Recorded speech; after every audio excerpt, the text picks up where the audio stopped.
다 찾으신 줄 알고 우리 한 목소리로 읽겠습니다. 시작. 이르시되 때가 찼고 하나님의 나라가 가까이 왔으니 복음을 믿으라 하시더라. 아멘. 오늘은 이 복음은 좋은 소식입니다라는 제목으로 함께 말씀을 생각해 보려고 합니다. 따라해 보시죠. 복음은 좋은 소식입니다.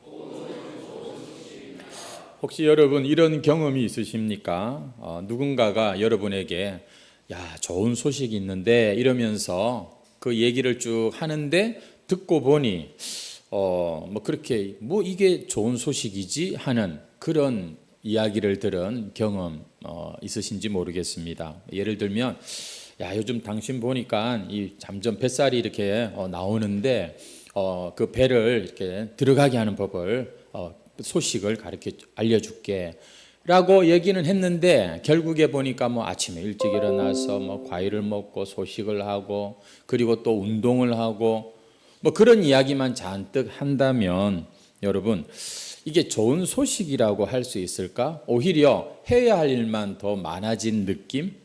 해서는 안 되는 일만 더 많아진 귀찮아진 그런 소식이라고도 할 수가 있겠습니다. 여러분 그렇습니다. 좋은 소식이라고 말해놓고 사실은 더 열심히 노력해 더 열심을 내면 좋은 결과가 있을 거야 이렇게 조언을 한다면 그건 좋은 소식, 기쁜 소식이라고 말할 수 없겠죠. 여러분 소식과 충고는 분명히 다른 겁니다. 여러분 뉴스와 조언은 같을 수가 없는 것이죠. 복음을 영어로 굿뉴스 이렇게 말을 합니다. 좋은 소식이라는 뜻이죠. 여러분 이 복음은 우리의 삶이 좀 더 나아지도록 살림살이가 좀 더 나아지도록 우리의 생활의 어떤 조언이나 좋은 말씀, 충고 이런 것이 아니라 하나님께서 우리를 위해서 이미 행하신 이루어 놓으신 그 소식을 받아라 들어라 이것이 여러분 복음 기쁜 소식, 좋은 소식의 개념이라는 것이죠. 오늘 우리가 읽은 본문 15절 말씀에 회개하고 복음을 믿으라 이 말은 복음을 받아들여라 복음 속으로 너도 들어온나 이런 뜻이 되겠습니다. 믿는다고 하는 것을 내가 주체가 되어서 결정하는 그런 것으로도 우리가 분명히 이해할 수 있지만 지금 여기서는 너 그 가만히 있으면 안 된다. 너도 복음을 듣고 우리 합류해라. 들어와라. 이런 어떤 소식을 듣고 반응하는 것을 이렇게 믿으라고 표현을 하고 있는 것입니다. 사실 우리는 이 복음이라고 하는 말을 참 많이 듣고 또 알고 있는데 이 복음을 앞서 말씀드린 대로 종종 좋은 충고, 조언 이렇게 이해할 경우가 있는 것 같습니다. 그렇지 예수 잘 믿어야지 그래야 지옥 안 가지 기도 많이 해야지 그래야 복을 받지 성경에 기록된 그 말씀들 하나하나를 잘 지키고 열심히 신앙생활하면 내가 하나님께 복을 받을 것이다. 어떤 면에선 그게 꼭 틀렸다고는 볼 수 없지만 그러나 적어도 오늘 이 복음 좋은 소식, 기쁜 소식이라고 하는 이 개념으로 볼 때는 여러분 이건 잘못된 복음에 대한 접근이라고 하겠습니다. 안타깝게도 오늘날 많은 사람들은 기독교 복음을 단순히 좋은 충고, 어떤 종교적으로 어떤 이렇게 하면 됩니다라고 하는 그런 걸로 여기는 것을 볼 수 있고요. 심지어 교회를 다니는 사람들조차도 복음을 예수 믿고 천국 갑시다. 안 믿으면 지옥 갑니다. 이 정도로만 이해를 하거나 그저 삶에 도움이 되는 좋은 말씀 이 정도로 이렇게 여기는 것을 보게 되는데 오늘 우리가 생각할 말씀은 이 복음이란 무엇인지 왜 이 복음이 결코 조언이나 혹은 하나님의 명령이나 충고가 아니라 우리를 위한 기쁜 소식 그분이 이루신 것을 우리에게 전해주는 그런 가장 좋은 소식인지를 함께 좀 신학적으로 생각을 해보려고 합니다. 여러분 복음은 오늘 주보에도 나와 있습니다만 좋은 충고가 아니라 하나님께서 우리를 위하여 이미 역사 가운데 이루어 놓으신 어떤 좋은 일에 대한 소식이 복음이라고 하는 것입니다.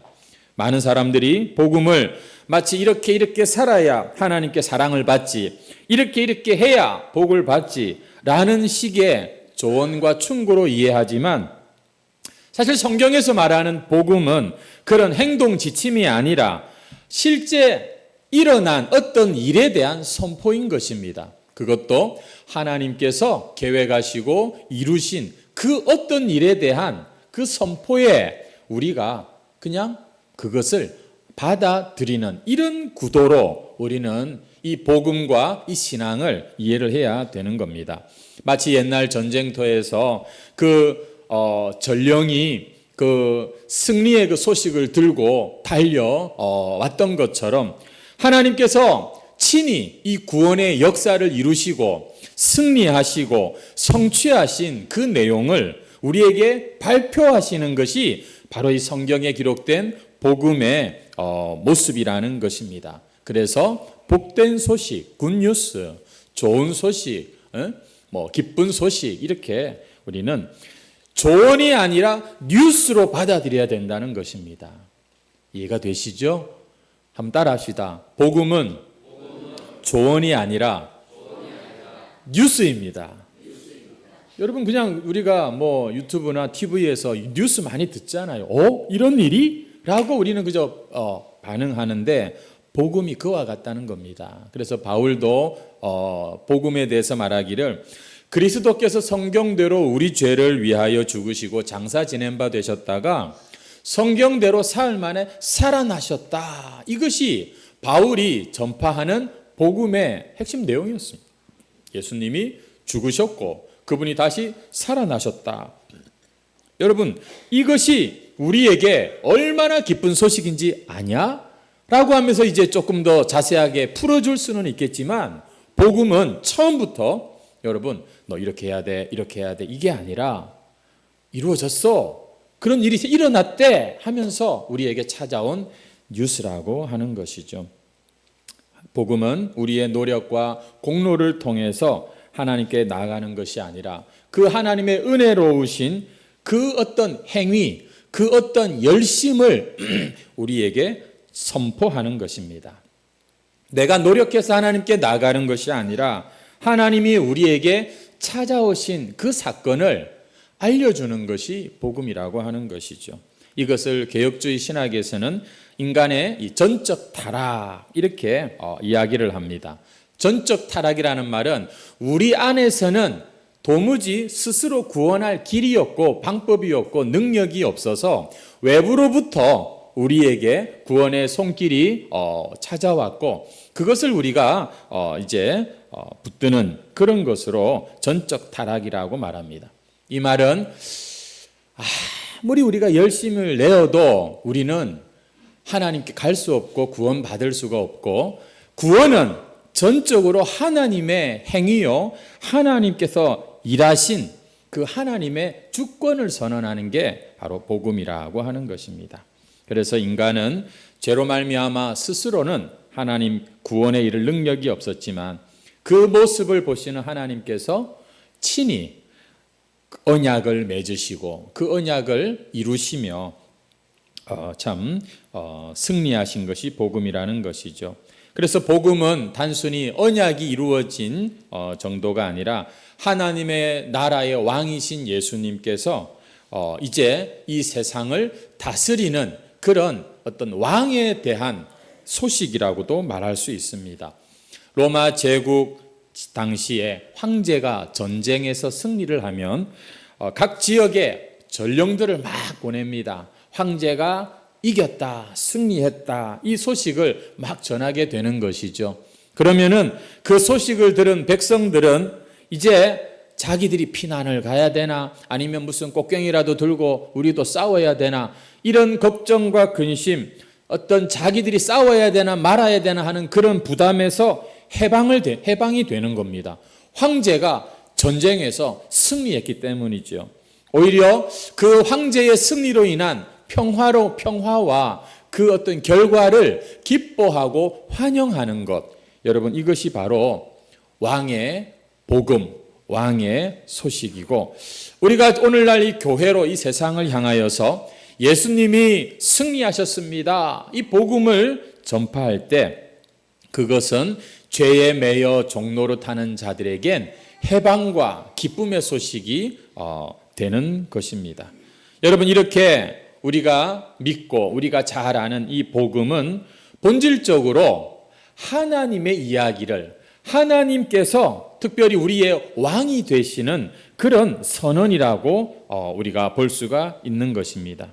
그래서 우리는 교회에 나와서 하나님의 말씀을 듣고 특별히 이 복음을 우리가 대하는 태도는 내가 뭘 해야지 하나님이 나에게 잘해 주실 것이라는 그런 우리 인간적인 생각에서 벗어나서 하나님이 도대체 무슨 일을 하셨는지 그것을 우리는 기대와 참 소망으로 바라보고 그리고 그 일로 인하여 나에게 어떤 새로운 환경이 생겼는지 그런 것들을 하나하나 받아들이는 것으로서 우리는 복음을 이해하고 신앙생활을 해야 되는 것입니다. 복음은 단순히 우리에게 이렇게 해보세요, 저렇게 해보세요 조언하는 것이 아니라 하나님께서 당신을 위해서 이미 다 이루어 주셨습니다 라는 선언이에요. 어떤 병사가 전쟁터에서 그만 혼자 남게 되었습니다. 다들 후퇴를 했는데 그만 그 마지막 이 전쟁터에 홀로 남게 된 그 병사 얼마나 불안하고 떨겠습니까? 그런데 그에게 무전이 왔습니다. 야, 전쟁이 끝났어. 우리가 이겼어. 이제 너는 집으로 돌아와도 돼. 라고 하는 어떤 그런 이야기처럼 여러분, 복음이라고 하는 것은 이제 너 살았어. 이제 너 괜찮아. 하나님이 너를 위해 싸우셨고 이기셨대. 라고 하는 그 승리의 선언 앞에 우리가 취하는 태도, 그것이 바로 여러분 하나님과 우리가 관계를 맺는 모습이고 신앙생활하는 모습인 것입니다. 여러분 이 복음은 다시 말씀드립니다만 좋은 충고가 아니라 어떤 역사적 사건에 대한 좋은 소식입니다. 이 소식을 믿으라고 오늘 예수님께서 이렇게 본문에 말씀하고 계시는 것이죠. 우리 한 번 더 읽겠습니다. 15절 시작. 이르시되 때가 찼고 하나님의 나라가 가까이 왔으니 회개하고 복음을 믿으라. 아멘. 이 기쁜 소식을 믿고 받아들이시는 저와 여러분이 되시기를 축복합니다. 여러분 이 복음이 우리에게 더 풍성하게 와닿으려면 우리의 삶에 더 힘을 얻으려면 우리가 성경을 좀 많이 보면 좋습니다. 왜냐하면 복음이라고 하는 건 단순히 예수 믿고 천당 가자 이런 이야기가 아니기 때문입니다. 사실 이 성경이 얼마나 방대한 책입니까? 그런데 이 성경이 보면은요, 이 창세기부터 요한계시록까지 세상이 창조되던 그때부터 새로운 창조가 이루어질 하나님의 그 이 약속까지 복음이 계속 함께하고 있는 것을 우리가 볼 수가 있다는 것입니다. 그래서 이것을 성경 신학적인 관점에서 창조와 타락과 그리고 구속과 완성이라고 하는 어떤 거대한 하나님의 구원 역사 속에서 우리는 이 복음을 이해해야 된다는 것입니다.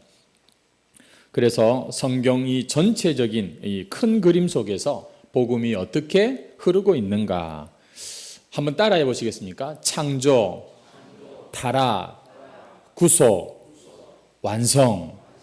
여러분 이게요 성경의 4가지 아주 중요한 주제입니다. 우리는 압니다. 태초에 하나님이 천지를 창조하셨고 그 세상을 보시고 보기 하나님께서 보시기에 좋았더라. 선하게 창조하셨죠.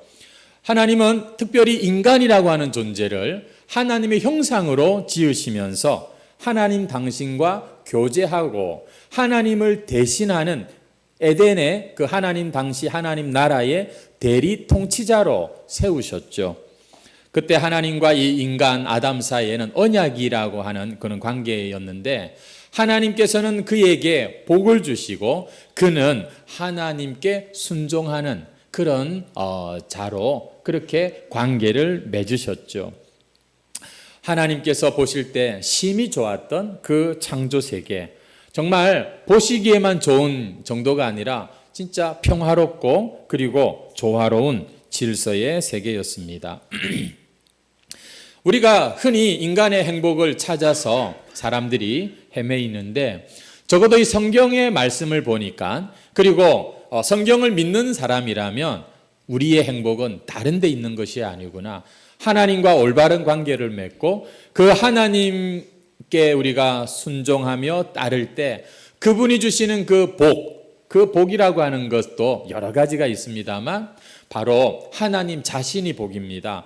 그 하나님을 아버지라고 부르고 하나님과 사이가 좋게 지내는 그 상태가 여러분 인간 흙으로 지음받아 하나님의 형상으로 지음받은 이 인간에게 진정한 행복은 하나님과의 이 관계에 여러분 열쇠가 있다는 것을 여러분 기억하십시오. 처음 세상은 그랬습니다. 너무 좋았죠. 하지만 아시다시피 인류의 시조였던 이 아담과 하와가 하나님께 순종해야 되는데 불순종하고 그만 타락하는 그런 모습을 보게 됩니다. 선악과 따먹은 게 뭐가 대단히 중요하나 이렇게 생각하겠지만 그 일은 단순히 안 돼라는 그 행위를 어긴 실수가 아니라 하나님께 반역하는 행위였습니다. 하나님을 무시하는 나도 하나님처럼 눈이 밝아진다고 하나님처럼 되려고 하는 그 교만의 행위가 바로 그 선악과를 따먹는 그런 행동으로 나타났고 결국 하나님과의 이 언약 관계가 깨어져 버리고 말았던 것이죠. 여러분, 이 죄라고 하는 것은요, 여러 가지 우리가 죄를 말할 수 있겠습니다만 죄의 본질은 성경은 말합니다. 하나님을 인정하지 않고 자기가 하나님 되려고 하는 거, 자기가 왕이 되어 사는 거, 자기가 주인 노릇하는 거, 이렇게 성경은 이야기를 하는 겁니다. 왜냐하면 처음부터 인간은 하나님을 섬기고 하나님 안에서만 진정한 행복을 누리는 하나님과 함께 있어야만 되는 존재로 지음을 받았기 때문인데 놀랍게도 이 죄가 사람에게 들어왔을 때 이제 얼마나 이 세상에 많은 죄가 있습니까만 여러분 그 모든 죄의 뿌리를 보면은 자기가 하나님처럼 그렇게 생각하고 자기가 기준이 되고 자기가 판단하고 자기가 살아있는 여러분 이것이 성경이 말하는 죄의 모습이다 이렇게 말씀하고 있습니다.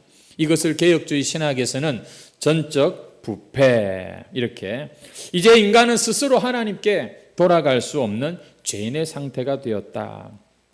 이때 일어난 일이 사람만 망가진 게 아니라 이 피조 세계도 함께 더불어서 땅이 저주를 받아 예전처럼 그렇게 참 이 수확물을 거두지 못하는 이런 일이 있었고 사실 아담이 그 선악과를 먹고 하나님과의 그 언약을 깨뜨렸을 때 대번에 아담의 마음에는 뭐가 찾아왔냐면 하나님을 피하는 모습, 하나님이 자기 이름을 부르시는데 숨어버리는 그 어떤 마음의 상처, 마음의 어떤 그런 이런 이 변화를 보게 됩니다. 여러분 사람이요 멀쩡해도요 그 마음의 온갖 수치와 두려움과 걱정과 상처가 얼마나 사람이 많은지 몰라요. 여러분 그거는요 이게 돈 갖고 이게 완전히 해결이 되는 게 아닙니다. 참으로 우리의 마음에 진정한 자유를 여러분 주기 원하신다면 하나님께로 나오는 것 외에는 우리의 마음이 이 평화를 누릴 수 있는 다른 방법은 없다고 성경은 말씀합니다. 대번에 자기와 참 한 몸이라고 고백했던 하와를 향하여 하나님이 나에게 주신 저 여자, 그 여자 바로 그 관계에 있어서도 깨어지는 이런 모습을 우리가 보게 되고요. 궁극적으로는 그 에덴 전체가 무너지고 그리고 결국에 그 영이 죽고 그 마음이 상하고 그리고 육신이 때가 되어 세상을 떠나는 이 죄의 결과가 이 세상을 가득 지배하게 되었던 것이죠. 이렇게 타락 이후의 세상은 비록 가인의 후예들, 이 세상에는 믿지 않는 사람들도 얼마든지 건물도 세우고 얼마든지 예술 작품도 남기고 얼마든지 잘 먹고 잘 사는 것처럼 보이지만, 그러나 만복의 근원이신 하나님, 그분께로 나아갈 수 있는 길이 이제 없어져 버린 그러한 참 영적 추방 상태로 인간들은 살게 된 것이죠. 하지만 성경을 보면 하나님께서는 인간이 범죄하고 타락한 그 순간부터 하나님께서는 가만히 계시지를 않고 그 죄에 떨어진 인류를 포기하지 않으시고 오히려 은혜로운 약속을 주시면서 구원의 그 일을 이루어 가시는 것을 보게 됩니다. 그것은 바로 아담의 범죄 직후 뱀, 이 사탄에게 여자의 후손이 너의 머리를 상하게 할 것이다고 선언하시고, 그리고 이제 훗날 한 메시아 구원자가 나타나서 바로 이 사망의 권세를 깨뜨릴 것에 대한 하나님의 약속이 창세기 에덴에서부터 여러분 시작되는 것을 볼 수가 있는 것이죠. 우리가 그것을 원시복음이다 이렇게 말을 합니다. 하나님께서는 그 이후에도 아브라함을 부르셔서 언약을 하시고 너의 씨를 통해서 만 백성이 복을 받을 것이다. 그 씨가 바로 메시아, 그 오실 그분이죠. 그 언약이 그의 아들 후손 이삭과 야곱과 그리고 이스라엘 백성들로 계속 이어지는 이야기가 구약의 이야기입니다.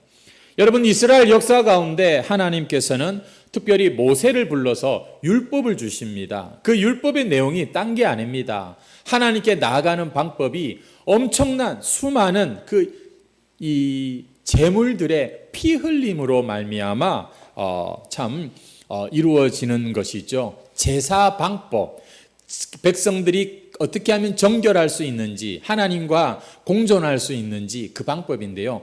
거기에는 끊임없이 피가 흐르는 것을 봅니다. 왜냐하면 죄의 싹은 사망, 죽음이기 때문에 그렇죠.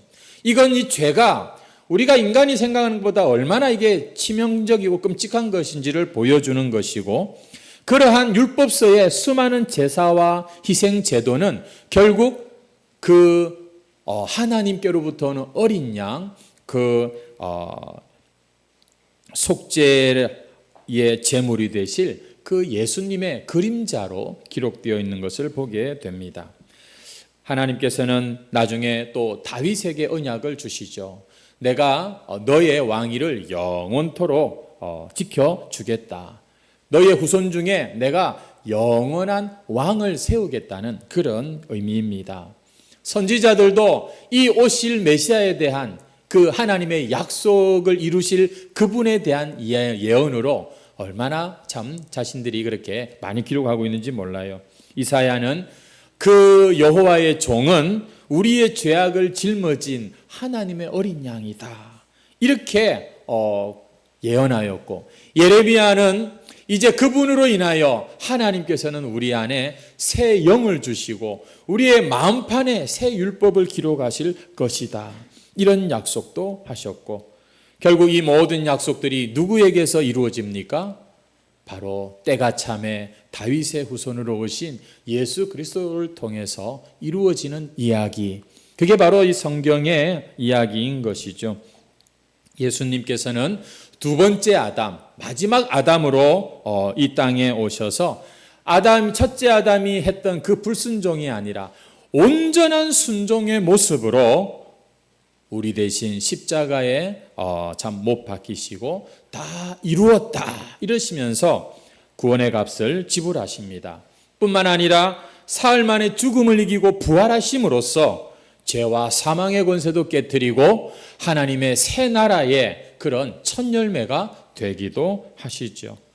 여러분, 이렇게 뱀의 머리를 밟을 것이라고 하는 창세기의 약속이 이루어지고 아브라함의 자손을 통해서 모든 민족이 구원을 얻겠다고 하는 그 복이 임하였고 다윗의 왕위에 앉아 영원히 다스릴 왕이 세워진 것. 여러분, 이것은 단순히 이스라엘의 역사의 수준이 아니라 오직 하나님의 그 구원의 약속이 그 메시아이신 예수님을 통해서 어떻게 이루어지는가가 쭉 기록이 된 것이 바로 이 성경의 이야기인 것입니다.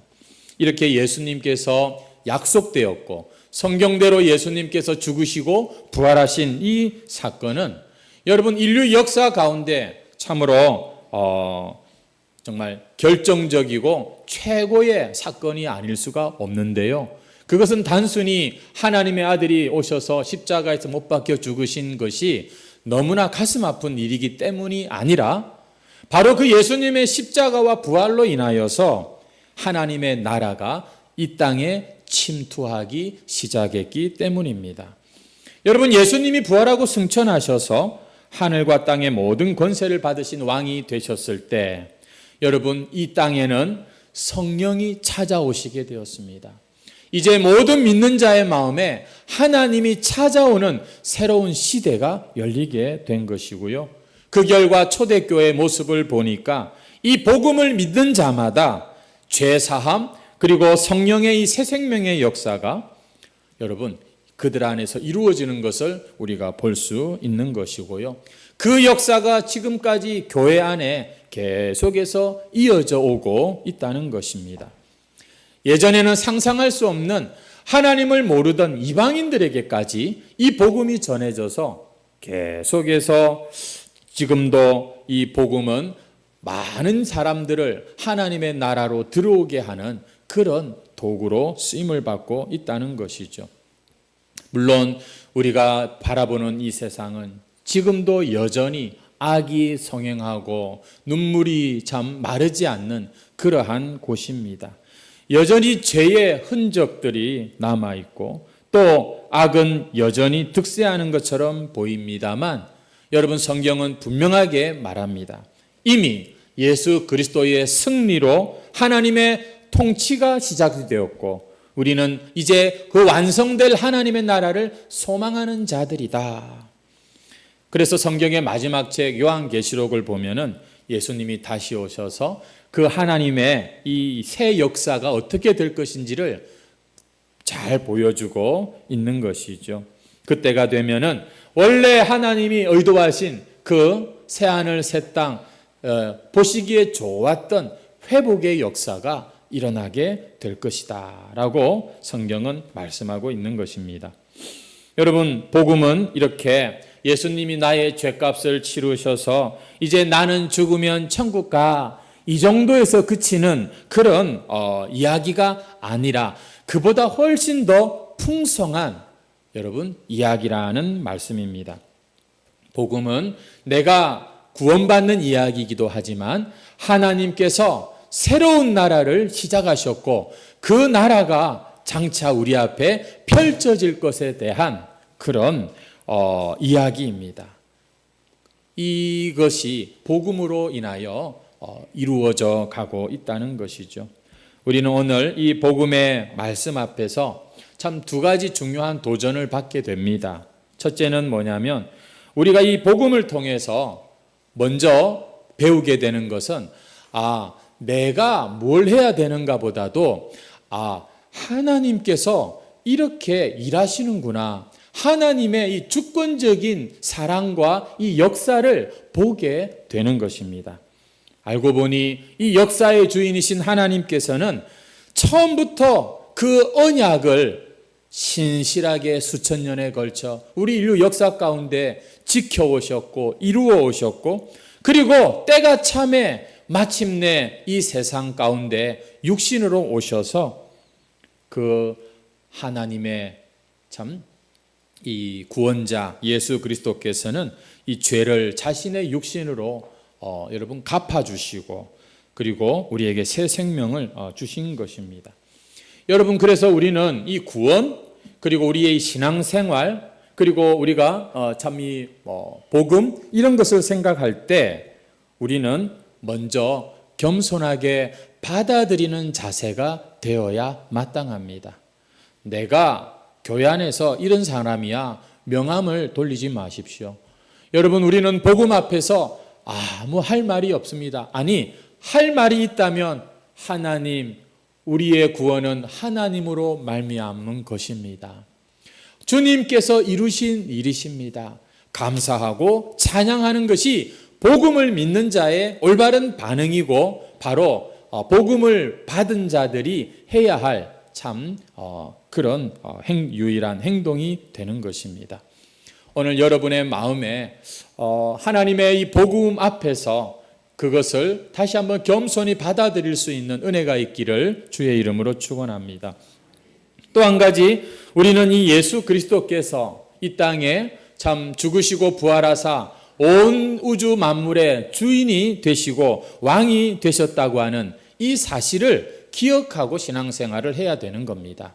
복음이란 내가 예수 믿고 천국 가는 게 아니라 복음이란 사실은 그분이 우리의 이제 주가 되셨다, 왕이 되셨다라고 하는 사실 앞에 우리가 서는 것입니다.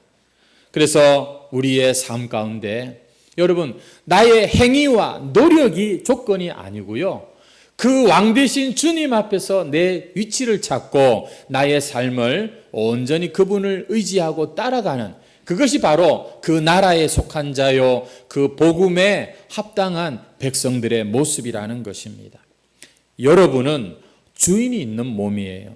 여러분의 인생에는 왕이 계십니다.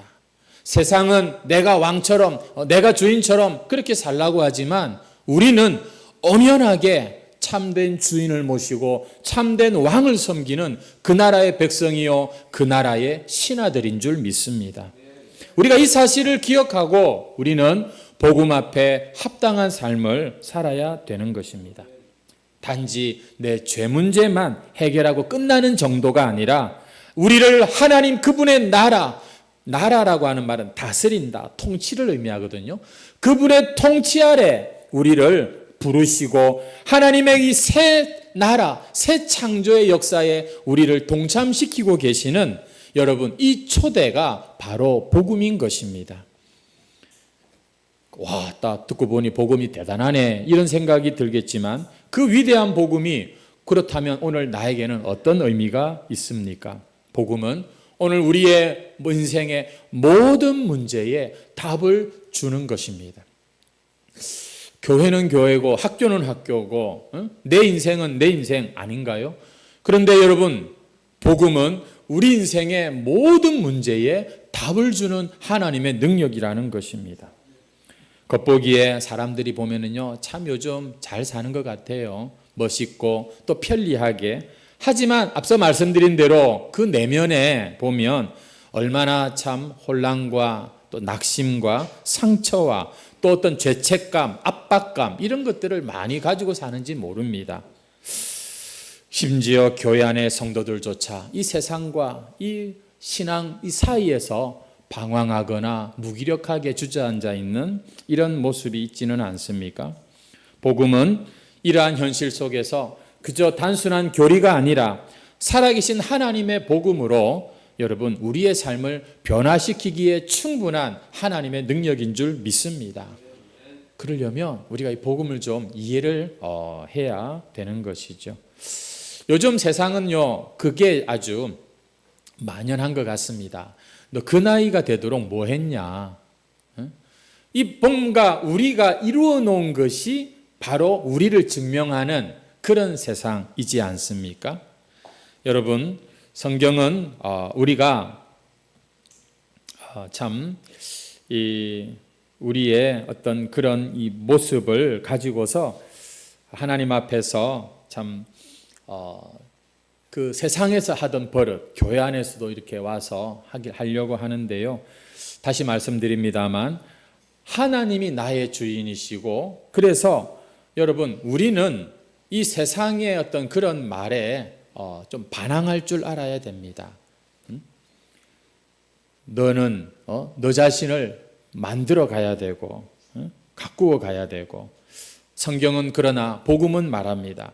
우리가 하나님의 자녀가 되었고 그분 안에 새로운 피조물이 되었고 하나님 그분이 나를 얼마나 사랑하시는가, 여러분 여기에 주목할 때 우리는 이 복음의 능력으로 사라지는 것입니다.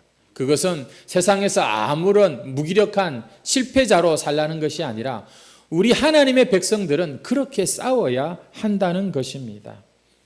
정말 예수님께서는 그 십자가에서 얼마나 우리를 사랑하시는지 친히 당신의 몸을 던져서 증명해 주셨지 않습니까?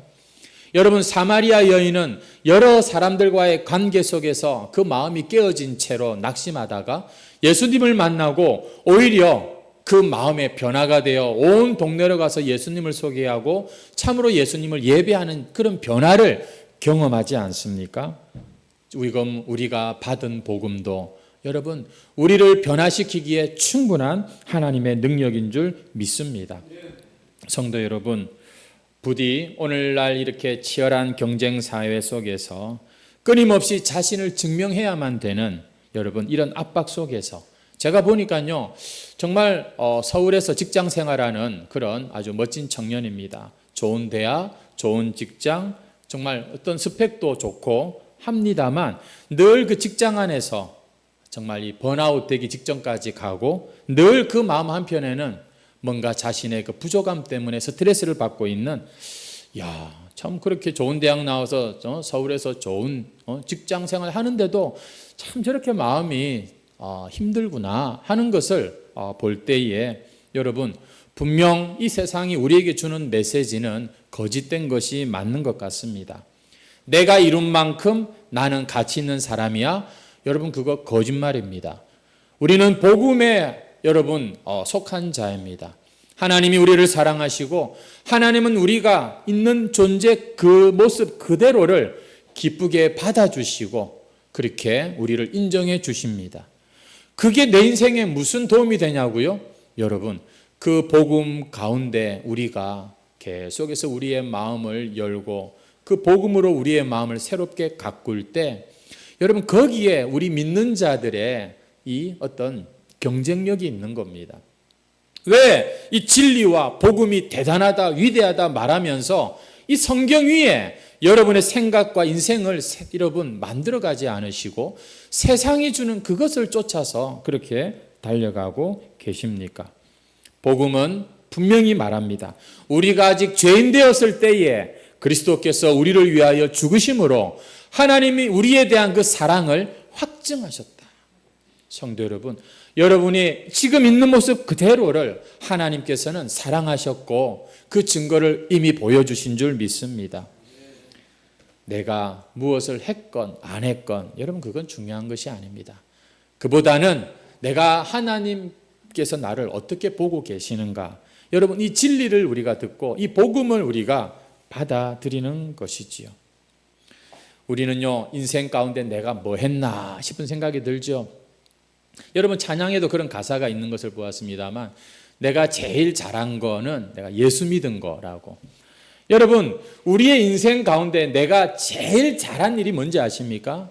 예수 믿은 건데요, 그 예수님이 이루어 놓으신 그 일이 우리가 인생 가운데 가장 여러분 자부할 만한 최고의 성과라고 믿습니다.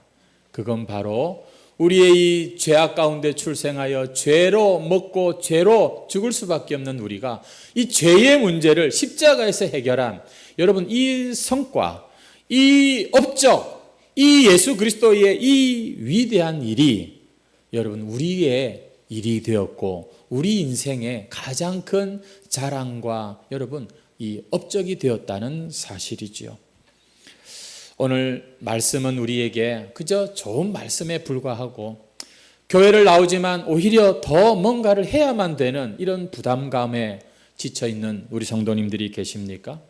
주님께서는 수고하고 무거운 짐진 자들아 다 내게로 오라, 내가 너희를 쉬게 하리라, 이렇게 말씀하고 계십니다. 여러분, 이 말씀이 여러분에게 참 위로가 되고 힘이 되기를 주의 이름으로 축원합니다. 성경은, 교회는 세상이 줄 수 없는 소식을 우리에게 주었고 세상이 줄 수 없는 평안과 참 행복을 우리에게 약속하고 있습니다. 잔잔한 시냇가, 물가에서만 찰랑찰랑되는 그것만 보지 마시고 한번 여러분의 인생과 여러분의 삶을 이 복음에 한번 여러분 던져보시기를 주의 이름으로 축원합니다. 그러면 우리는요 참으로 이 복음 때문에 세상에서 참 겸손하게, 그러나 또 한편으로는 담대하게 살아갈 용기와 힘을 얻게 되는 것이죠. 저는 우리 청년들을 보면 그래요. 참 멀쩡해 보이는데 이 속에 얼마나 참 이 주눅 들고 상처 있고 참 이 염려하고 이런 것을 보고 참 마음에 짠한 게 좀 이렇게 있습니다.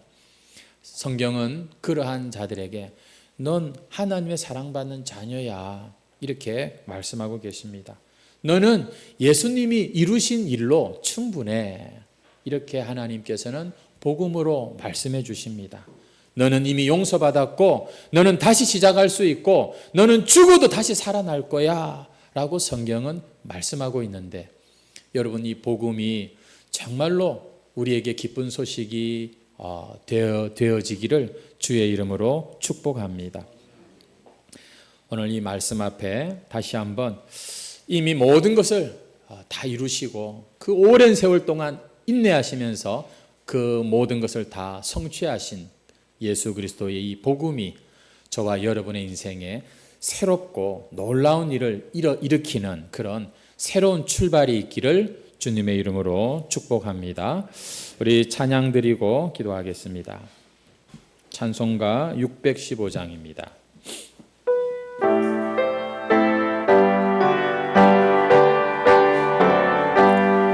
그 큰 일을 행하신 주께 영광, 이 세상을 사랑해 주오셨네. 우리 죄를 위하여 죽으시사 저 영원한 생명을 여시었네. 우리 주 높이세 귀한 말씀 듣고 우리 주 높이세 모두 기뻐하며 주 예수님이 믿어 하나님께 그 행하신 큰 역사 찬양하세. 그 큰 일을 행하신 하나님께 주 예수님 인하여 기뻐하네. 주 예수님 우리가 만날 때에 그 기쁨을 어디에 피하리요. 우리 주 높이세 귀한 말씀 듣고 우리 주 높이세 모두 기뻐하며 주 예수님 힘입어 하나님께 그 행하신 큰 역사 찬양하세. 아멘. 자, 우리 한번 기도하고 예배를 마무리하도록 하겠습니다. 여러분, 복음은 충고가 아니라 잘하라는 조언이 아니라 하나님이 나를 위해 싸우시고 승리하셨다는 그런 뉴스입니다. 이 기쁜 소식 앞에서 여러분 우리가 참 하나님의 그 주권적인 사랑과 그 열심과 그리고 이 복음 안에 감추어진 이 비밀을 우리가 더 알기를 소망하는 자가 되었으면 좋겠습니다. 지금 하나님께서 우리에게 원하시는 건 이 사실을 믿고 받아들이는 것인 줄 믿습니다. 내가 다 이루었다. 너는 나에게 와서 이 소식을 듣고 그리고 이것을 믿고 누리는 자가 되면 좋겠다. 여러분, 우리가 이 복음을 믿고 이 복음을 따라 살고 이 복음을 전하는 그러한 자가 되기를 기도합시다. 하나님, 당신의 이 복음이 내 인생에 참으로 좋은 소식이 되고 기쁜 소식이 되기를 소원합니다. 하나님의 복음의 능력을 경험하게 해달라고 여러분 우리 한번 다 같이 우리 오늘 말씀을 생각하면서 통성으로 한번 결단하고 기도하겠습니다. 우리 주여 한번 부르고 기도합시다. 주여